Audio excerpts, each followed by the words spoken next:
falls. She lays on the ground.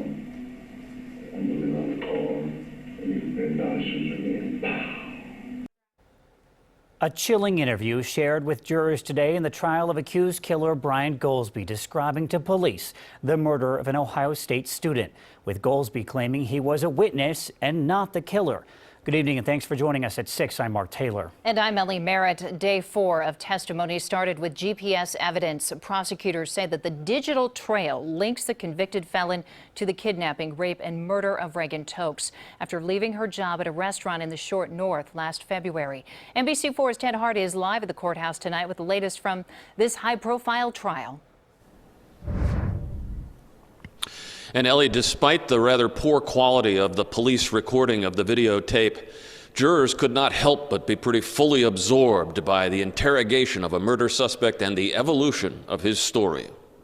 During the course of a 6-hour interview, Brian Golsby's story changed several times.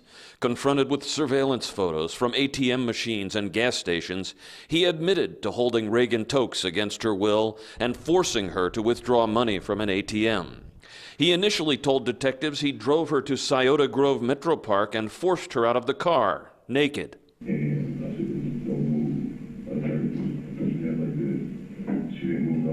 Golsby at first told detectives when he left her there she was alive.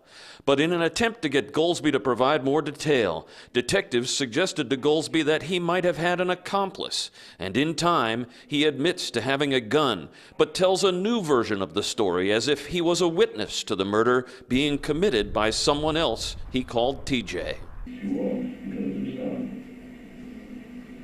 He gets behind me. At first I heard a click, nothing happened, so I'm thinking that he gave me was fake. And then it goes, pow! She falls. She lays on the ground. I'm moving on the car, and he bent down and shoots her again. Pow!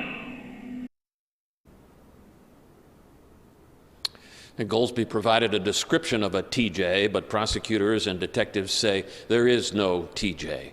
The trial now resumes on Monday, and the state says it expects to be able to rest its case by the end of the day Monday.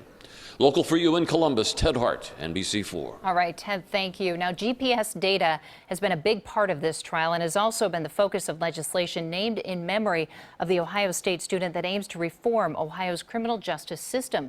State lawmakers have been working directly with Reagan Tokes' parents for months to get the bill passed. The proposal would make key changes to how violent offenders are sentenced and monitored. It would also require Ohio to have a database of offenders who are under GPS monitoring. Among those changes, the bill would create indefinite prison terms for violent offenders, rewarding good behavior with shorter prison sentences, and punishing bad behavior with longer sentences.